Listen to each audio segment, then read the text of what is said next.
This morning we want to take an opportunity to look back at the year 2020. And your initial reaction to that might be, why in the world would we want to do that, right? A lot of us have probably said at various times, good riddance, don't look back at 2020. When I was organizing some thoughts to share with you this morning, I started thinking about some words that or phrases that we've learned for the first time in 2020, or that took on a special meaning in 2020. At the beginning of this year, did you know or did you think about these terms in the way that you do now? What did we know about coronavirus or COVID-19 or contact tracing or aerosol droplets or panic shopping or systemic racism or essential workers or frontline workers? What did we know about flattening the curve and what that meant? What did we know about the phrase, what day is it? You remember those days?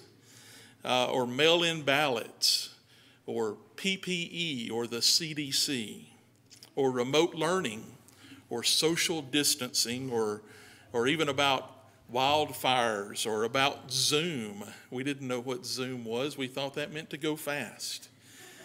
Or how about the phrase, we can't hear you, you're on mute. Or virtual everything. So when we think about the world and we think back about 2020 and this past year, there's a lot of it that's quite negative. But as it's always the case that when it comes to the church is different than the world. And this year was difficult for many people in our church family, and for some in much more profound ways than others. But we had the blessing of faith in God and knowing that life was more than just 2020, and life is even more than this world. We also had the gift of a great caring group of fellow members here at Ashville Road, brothers and sisters who helped us weather the storms of 2020. So I hope that when we conclude this trip down 2020 Ashville Road Memory Lane this morning, that you'll feel a little differently than you did when you came in this morning thinking about 2020. Now, Patrick's going to roll a number of 2020 photos behind me while we discuss this year, and you'll see that they're not intended to sync up with the words that I'm saying, but we know that photos tell a story as well, and so you'll remember a lot of things as we take a look at those. But let's talk about this past year. We began 2020 with the rollout of a new set of church goals that are very familiar to you by now. To be still. We wanted to carve out more time in 2020 to read the Bible and to pray and to reflect on the things that reading and prayer would allow us to do to change our lives. We wanted to be present. We wanted to focus on being present for church services and other activities such as open home meetings that would help us to be closer to God and to our fellow Christians. We even set up the idea of a family Sunday. Do you remember that? That's a long forgotten thought, right? But the idea of family Sundays was that we were so busy that we needed one Sunday a month where we just came to church services and we didn't have all these other meetings. And little did we know that we were going to have a whole lot of family Sundays, right, in 2020, that was going to take on a completely different idea. We discussed being present for one another, getting to know your church family better, expanding your circle of church friends, and hopefully even during the different year that 2020 was, some of these opportunities that we've had, maybe you've began to learn and develop relationships more with more of your church family. We discussed being present in the community and throughout the world, and certainly we had some opportunities in those areas, but a global pandemic really impacted our ability to be present in some of those ways. We also talked about a goal to be the church. We encouraged every member to represent the Ashville Road Church of Christ wherever you go, to love this congregation, to help and build each other up, and to desire to share what we have with others. And certainly we hope we did that in 2020. I think we realized more than any year before that the church is not a building. And we said that many times. It's not a select group of individuals. It's every single one of us. And I hope we learned what it meant to be the church in 2020. You know, Drew said it already a couple of times over the last few weeks that these goals really served us well in 2020, although we ended up fulfilling them in some different ways than we originally thought. So, how did the 2020 year begin? Maybe it seems like it was 10 years ago, and so think about how this year began. We hosted an area-wide youth devo in January, and we had a number of open home meetings in our various homes and various groups. We had a family retreat in February at Guntersville State Park, and we got ready for Lads to Leaders. We conducted singings at the village at Cook Springs, and we had fellowships for the senior saints and the men and the women and the youth. We had a group that went to Cusco, Peru. Roman and Jackie Herrera and Bob Canost and Jason and Cassie Pullum. They participated in the 2020 Cusco Medical Mission. And very shortly after they returned, the coronavirus came along. On Sunday, March 15th, the elders decided to cancel all services due to the threat of the coronavirus. Do you remember that day? That day we had... there was a senior saints event planned in the back. And I don't know if you ever had any opportunity over the next couple of months to come to the church building, but it always reminded me of like a scene out of a zombie movie or something, because you would go back there and everything was still set up. It was like time had stopped. We were going to Margaret for our young people to present and share some of the things that they had been training on through Lads to Leaders, and that stopped. And we all went home. On Sundays, our families gathered in their homes for worship, and we followed a home worship guide. We learned about disposable communion sets that we still use, and who knows when those will change. We learned how to give online, and we even learned how to bake unleavened bread. On Wednesdays, we studied through a live stream, and from March to October, we produced no less than 80 live streams. And that doesn't even count the live streams that occurred after, like today, after we returned to in-person services. And, I think it's important to stop here and just share what a debt of gratitude we owe to Patrick and to Drew and to Jason and to Will and to Hunter and to many others that participated in those live streams. They didn't just put on a live stream. They put their heart and their souls into it because they wanted to try to give us the best opportunity we could in unprecedented circumstances to be able to continue to worship God. And we're very appreciative to them for all of that work. And I know that even this morning, many of you, none of this has changed yet. You're still watching from home, and you need to know how much we continue to think about you. But these live streams gave us an opportunity during some dark days to be with the people that we love, even though it wasn't necessarily safe or we didn't know how to handle being around others at that point in time. In addition to those live streams for the whole church, there were a number of individual Zoom studies that popped up and were created to help us fill the void of all of the in-person activities that had stopped. There were Zoom meetings for the men, the women, the art group, the 5th and 6th graders, and the youth group. And I want to mention here one portion of the great work that Hunter did this year. On a lot of weeks between March and June, Hunter would do this. He would lead Ark Bible Hour and Game Night on Sunday evening. He would have a youth group Bible study on Monday nights. He would have a live stream Army Devo on Wednesday nights. And he would have a 5th and 6th grade Bible study on Thursday. And that's a lot. I think back to some of those days when our kids weren't in school and weren't going out to play in the neighborhood with other kids because we weren't really sure how everything was going on. And those were tough days for those kids. And I remember some of the happiest moments that Jonathan had were on Zoom calls that Hunter organized.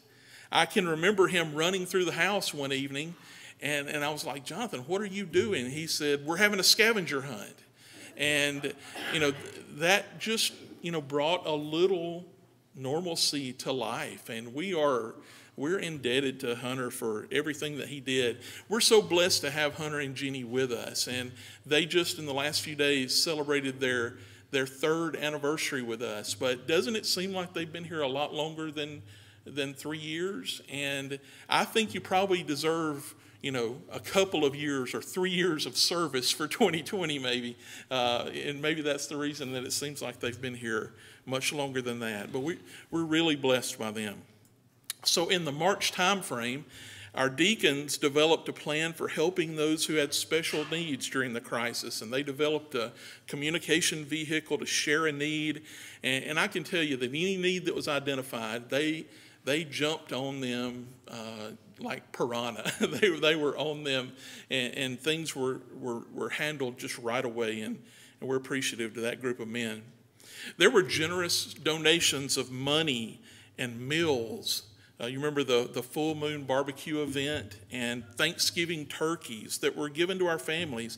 And almost all of those, and maybe every single one of them, were anonymous donations, right? We would always say, there's an anonymous benefactor has given us this opportunity. And that's because people didn't want credit for things.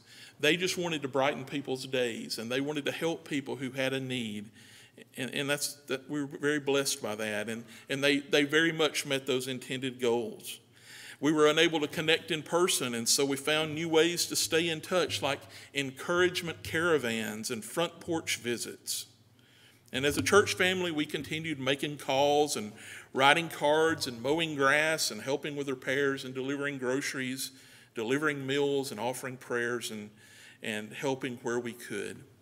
And then there was a big day that came along when we resumed in-person Sunday worship on March 31st. And we've been incredibly blessed to be able to continue every Sunday since March 31st to have worship together. There are so many congregations who've had to start and stop and start and stop. And we've been so blessed, and you've been so good to follow the protocols that have been put in place in an effort to try to continue to be able to do this. And we're so thankful to God that He's blessed us to be able to continue to worship in person through today, and we pray that that'll continue to be the case through 2021. On the first Sunday in April, Drew and Julie celebrated their 20th anniversary with us at Ashville Road. And we had such great plans that stinking coronavirus messed up. We were planning to have a great crowd that day, and we were going to have a fellowship, and a lot of people that worked with Drew were going to be here in person, and all of that, because it was 2020, had to change. But when we started meeting again, we did have a chance to have a celebration of that milestone on July 19th. And you remember we had several special messages from those who had worked with Drew over the past 20 years. And we're so glad that they celebrated 20 years with us this year, and we look forward to many more. We resumed in-person Wednesday night classes on October 14th, and now we have classes available on Wednesdays for all ages. And a big thank you goes out to those folks who have been teaching on Wednesday night, because they have the responsibility of covering much broader age groups than we normally do, and that's a great challenge, and we're thankful to them. And as we've said, many of our older and at-risk members have needed to stay isolated at home, and we know they're with us in spirit even if they can't be with us physically at this time. Let's continue to pray for their good health and an end to this pandemic so that the Lord can reunite our family physically once again. After we resumed our in-person meetings, we were blessed to see 2 of our young people baptized into Christ. Kenley Birch was baptized on July 5th, and Savannah Hill on September 13th, and we were thrilled to see those 2 become sisters. We rejoiced in two births that occurred among our number in 2020. Elizabeth McMichael on June 1st and James Hunter Kinnemer on December 14th. Ashville Road lost some very important members in 2020. It seems that every time we talk about that group, we would use the term cornerstone because they were so important to the Lord's work here. We lost Shirley Grizzle, who had been away from us for a little while, but we lost her on March 8th. Sister Tip Lantrip on April 24th. Mildred Sisk on April 30th. Carrie Turner on September 13th. Jackie Marsh on October 22nd. And Kay Howard on December 6th. You know, when we think about who we lost and who heaven gained in 2020, they were gifted in so many ways. But I think about, if you could quantify it, the amount of godliness and encouragement that we lost in 2020. And if you go back a little further, even into 2019, we lost several more wonderful Christian women, Sandy Seaton and Jean Evans and Hazel Osborne and Mildred Johnston and Joanne Johnston. You know, as we begin 2021, I think one of the best ways we can honor those that we've lost is to work to become more godly and to be greater sources of encouragement to one another. The time's come for those who are younger to learn from these godly examples, to take up the torch and to learn to lead as they did. You know, in a year that challenged our ability to grow in number, we still had some great additions to our membership in 2020. Jay Ward placed membership on January 26th and Rod Blankenship on March 8th. Brett, Erica James, and Ada Thomas, messed that up. They placed membership on September 27th. And Jimmy and Lynn Pullum just in the last couple of weeks on December 27th. And we are so glad for these additional members and what they will mean to our work going forward. We had a chance to celebrate some graduations in 2020. And even though their celebrations were different, like everything else in 2020, Abby Fowler graduated from Moody High School, and Bryn Gaston graduated from Faulkner University. It was a really different year for our Lads to Leaders program. Our young people prepared lessons, and they developed their song leading skills and sharpened their Bible reading and studied for Bible Bowl, even though they weren't able to participate in the National Convention in April. And several of our young people had some accomplishments that didn't have to do with the convention. Shelby Brooks and Caroline Kaiser received awards for the article and editorial, and for Bible Bowl scores, Ella Rose Greenway and Addie Grace Greenway and Marcus Hill and Savannah Hill and Shelby Brooks and Zoe Champion received high score awards. You know, we're proud of all the kids that participate in that program as they try to develop to become more godly or better servants of God through Lads to Leaders. Coronavirus was unable to make us grouchy like a rooster and steal our hope of Vacation Bible School in 2020. We were able to have Vacation Bible School. We had a virtual VBS on July 13th through 16th. The kids took home craft and memory packets, and each night our families enjoyed a live stream together. We had songs and crafts and skits featuring Hunter's floating head, which was awesome. Call-in questions and answers and VBS throwback photos and a whole lot more. Not only did Ashville Road families participate, but friends joined us from all over the country. And one of the things that I loved most about virtual VBS this year was having some of our Ashville Road VBS veterans, kids who had come up and grown up and moved off, that loved our Vacation Bible School, had their children participate remotely from far off places in VBS this year. I loved sharing with their children, just like with ours, that the scariest song in all of Vacation Bible School is the one about blood, frogs, lice, and flies, mere rain on cows and boils on men. Having a new generation of children in VBS is also a clear indication that I'm getting old, and I guess that happens to all of us. You know, I don't think there's an area of our work at Ashville Road that flourished in 2020 like our youth ministry did. We've mentioned all the Zoom activities that they had last year, but that's far from the entire story of the youth ministry. Just before we began to cancel services, We had our largest Wednesday based on number of visitors that we had ever had, and I couldn't do a 2020 year interview right without saying the word Wednesday. There were in that group of that last event we had, there were 2 complete families who were visiting with us, and that's been such a great outreach for our congregation.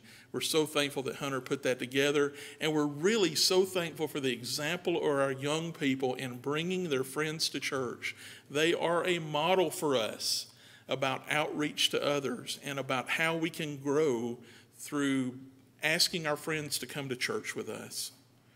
The elders and Hunter put together a group of safety protocols and began to roll out in-person events shortly after we started meeting together again. And the kids responded well, and they followed the rules, and they had a really great summer, as much as you can during a COVID year. I may have shared this story with you before, and if I have, just pretend it's the first time you've heard it. Hunter was discussing some of these procedures with some of his buddies, other youth ministers in the area. And he got some feedback like, how in the world are you going to get kids to do the things that you're talking about here? And I think Hunter knew that we were behind him as parents, but most of that happened because our kids respect Hunter Kinnemer.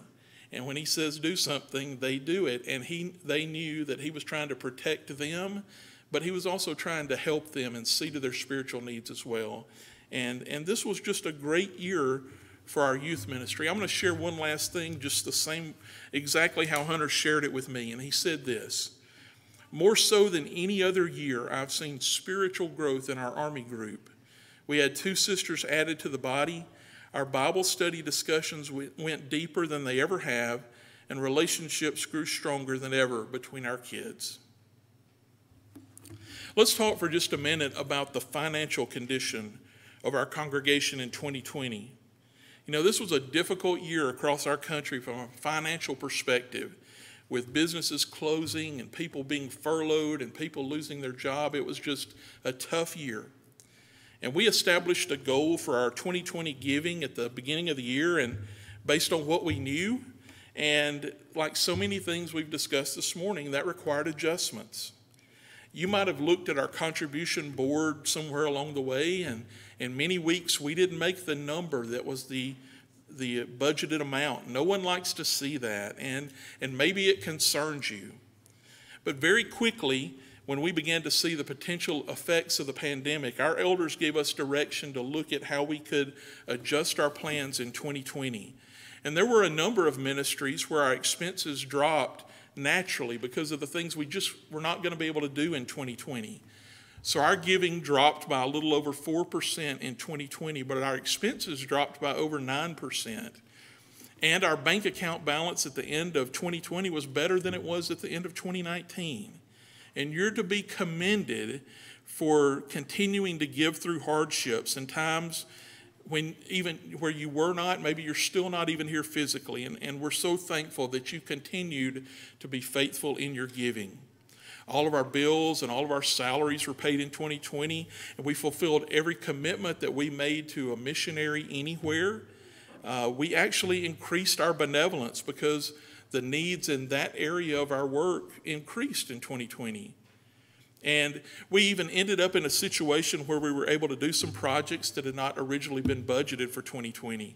And the best example of that is the great renovation that's been done to the workroom and the adjacent hallways. We had a perfect opportunity to do that work at a time when the building was largely unoccupied. And because of your giving, we were able to take advantage of that opportunity.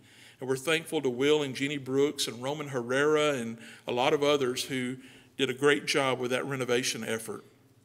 So next week, we'll look forward to the challenges that 2021 present. But today, we thank you especially for your giving spirit in 2020. Let's close our review of 2020. Here's a few other things that occurred during the year. We participated in a food drive for Leeds Outreach in April. You remember coming by, maybe back to the fellowship area, and there was a container outside, and you dropped things off because there were people in some very serious need at that time, and you helped with that. In the month of October, we did Socktober, where 500 pairs of socks were collected for homeless shelters. along with many pairs of gloves and hats and jackets. We participated again this year in Walk for Water, a walkathon where the Birmingham area churches gather together to participate and raise money for building wells in underdeveloped countries. And after that walk, Drew was able to present a message at an outdoor worship service for our area churches, and we raised $45,000 this year to dig wells so that a lot of people far, far away from us would have the blessing of the clean drinking water that they need, and that's a life change for them. Ray and Julie Kaiser did a great job leading our Earl Street Christmas effort this year to provide presents for children in Leeds. Our young people recently participated in the Leeds Christmas Parade. And to me, one of the best developments of 2020 is that Marcus Teskey and Bryn Gaston reunited here at Ashville Road over the summer when Marcus got an internship at SIPCO and Bryn moved home after graduation. They were engaged in September and they're going to get married this July, and that's wonderful. 2 Ashville Road kids building a family together. That's great. So after sharing all of this, would you still say good riddance to 2020? Maybe in some ways, but not really. I mean, I think that 2020 was a difficult year and at times a sad year, but it was also a great year, and particularly a great year for the Ashville Road Church of Christ. It showed us that even through the darkest of times, God is with his people. And it was a year of faith and love and trust and compassion and unity here at Ashville Road. So I'm going to turn it over to Drew now and let him share his thoughts on the year in review.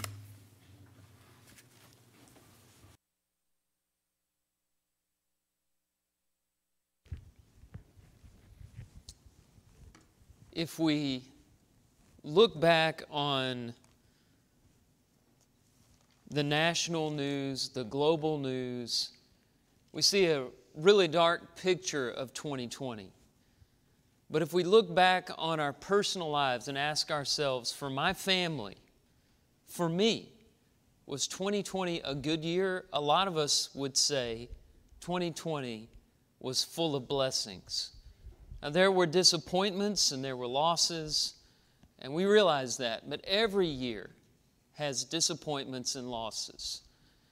2020 is a year that has had great blessings. And I think after you see the record, as Tim presented it so well, you see that is true. You've heard the saying, hindsight's 2020. Hindsight's 2020. Present sight and future sight are myopic and blurry and out of focus. Many times we cannot see clearly what's going on, but when we look back at a reliable historical record, we can see more clearly what has happened and see more clearly what the reality is. When Tim and I were putting together today's service, we look back on all the bulletins and all the email updates of the year. And I have to say, Tim had one failure in that presentation. He didn't mention his own contributions throughout that year, and we could not have done as well as we did without his leadership and all of his hard work. He put out all those email updates faithfully twice a week, and that's a tremendous amount of work. And as I was looking back on all of them, I was just astounded at the detail and the creativity and the love that went into all of those email updates. And I know that all of you are thankful for those, especially the folks who are listening from home, who are disconnected and unable to come up and check on people. They rely on that prayer list and on the news that's going on.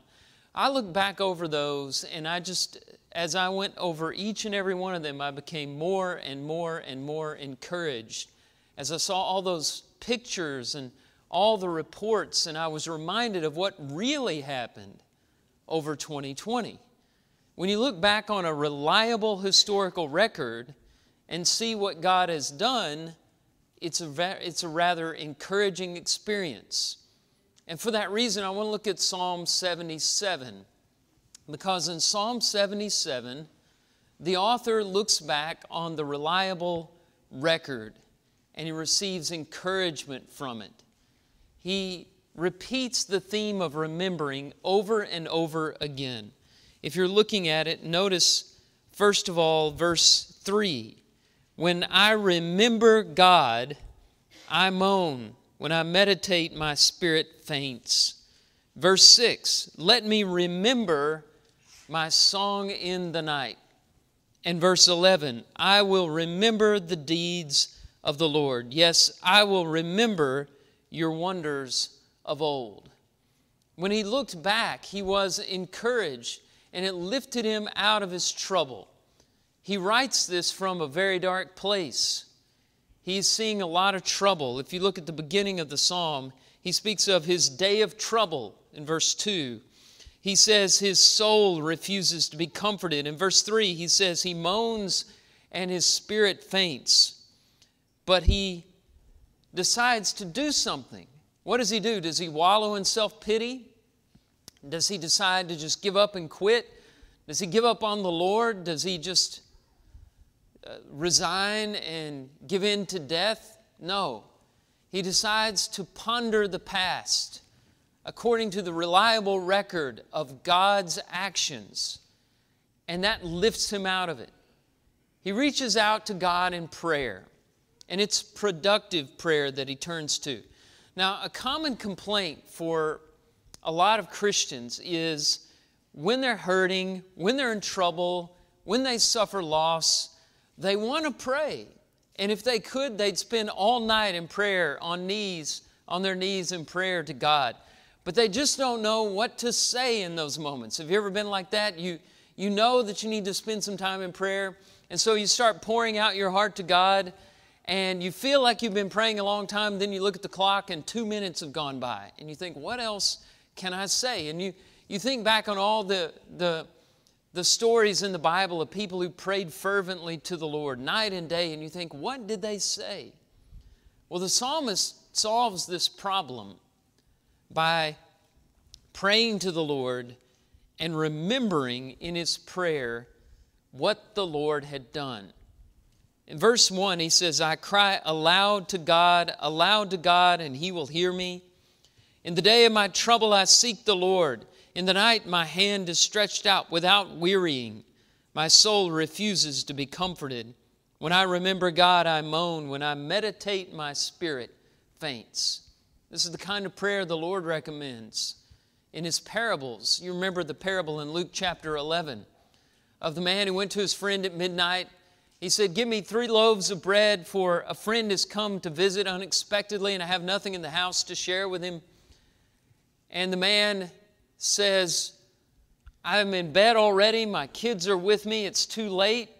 Leave me alone. But the man continues to knock and plead until he finally helps him, not because he is his friend, but because of the man's persistence or his impudence. In another similar parable in Luke chapter 18, a widow knocks on the door of an unjust judge demanding justice, and the judge finally helps her, not because he's a good man, but because she's worrying him to death, basically. Her persistence. And Jesus tells those parables to encourage us to pray persistently to the Lord and to continue to reach out, which is what the man does in Psalm 77. But how does he continue to pray? And what does he continue to say? He continues to remember what the Lord has done. Look at verse 5. I considered the days of old, the years long ago, and I said, let me remember my song in the night. Let me meditate in my heart. Then my spirit made a diligent search.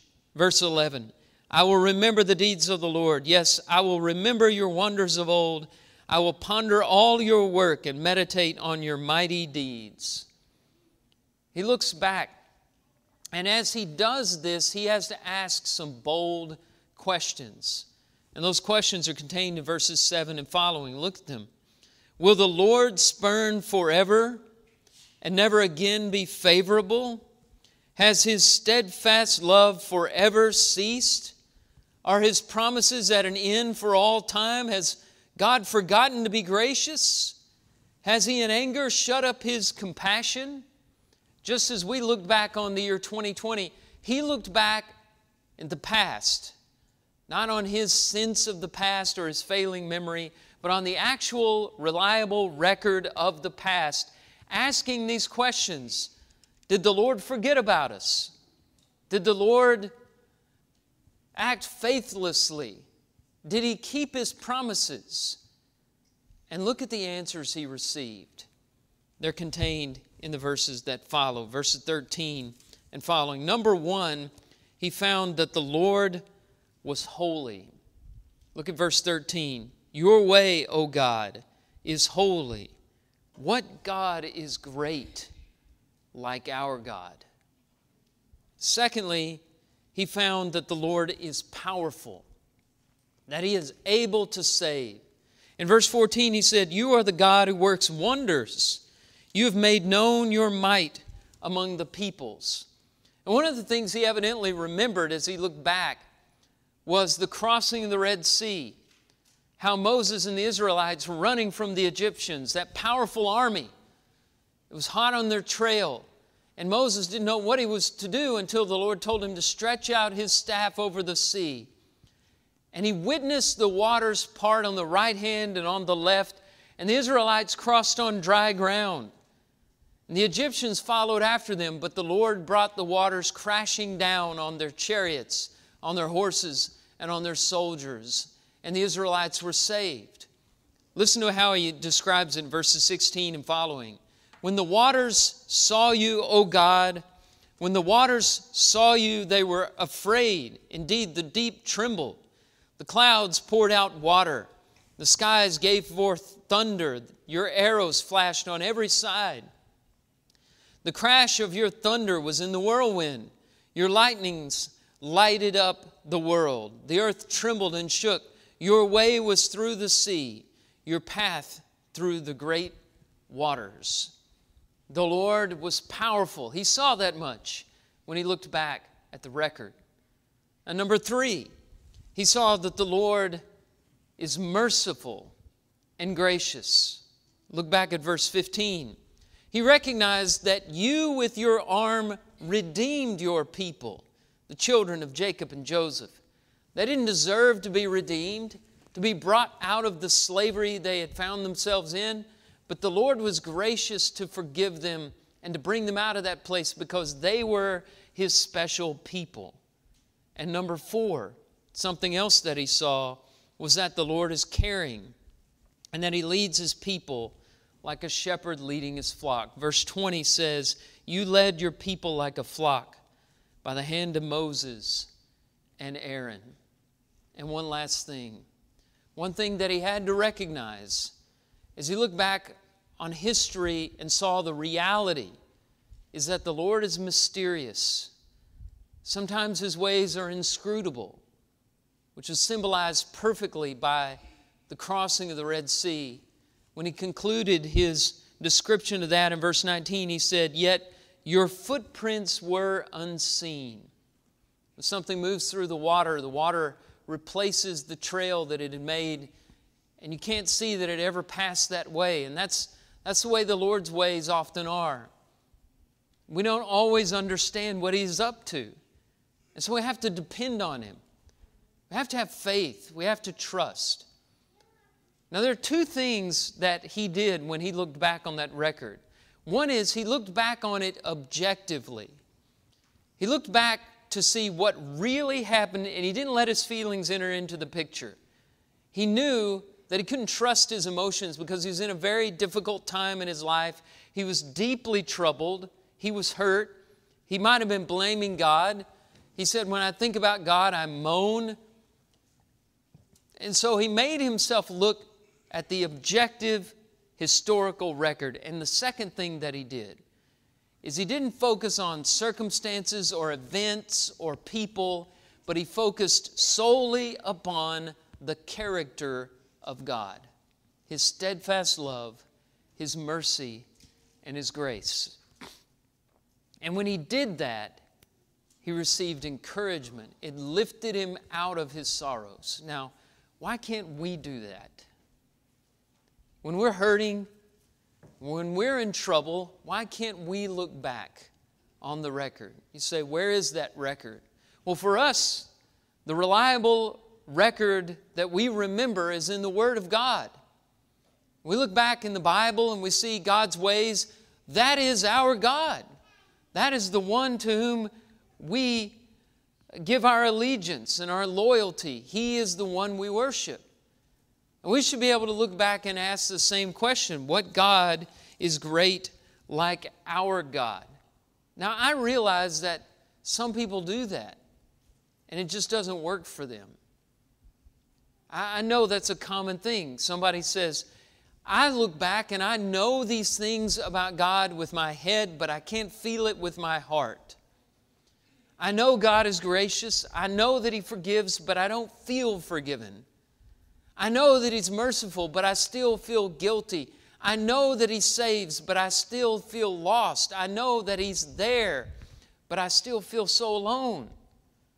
Why doesn't it work for me? And the question you have to ask yourself is, am I pondering and meditating and remembering the way the psalmist in Psalm 77 does? He doesn't just remind himself of data points and facts and go through a quick survey, but he thinks deeply about these things. Try this. You feel troubled, you feel lost. You feel that God doesn't care. You feel that He doesn't forgive. You feel guilty. You feel shame. Go back and read the gospel. Read about the cross, and then close your Bible. Lower your head and close your eyes and think about Jesus. See Him there on the cross, bleeding for you. And see all those murderers at the foot of the cross, responsible for Him hanging there in pain, the only innocent man who ever lived. Hear their mockery, hear their blasphemy, and then see Him say, Father, forgive them, for they know not what they do. And then ask yourself, if the Lord could say that to those murderers, to those blasphemers, does He not feel that way about me? Would He not be merciful to me? And then you might begin to understand what meditating on the truth is, what remembering the past is all about, and how powerful it can be. Today is about looking back and remembering a year that had its disappointments and its losses like any year, but also had its great blessings. We look back not on impressions or sentiment or feelings, but on the actual record, and we see that God has been good and His way cannot be thwarted by man, and His kingdom will never come to an end. And we're blessed to be a part of that kingdom. That each of us individually are able to be a part of that kingdom. And each of us individually have a responsibility in that kingdom.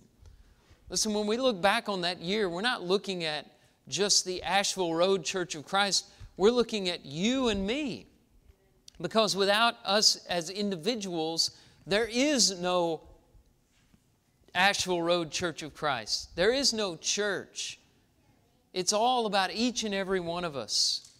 That was our year. That is our past. And the Lord has been good.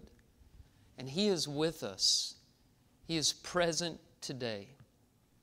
If your hearts are heavy at this time, look back and know that the God who led the Israelites through the Red Sea and the God who sent His Son to die is the God who loves you today and who will save you today if you trust Him, if you obey Him. Look back on His Word and see the reality, the true situation, and remember.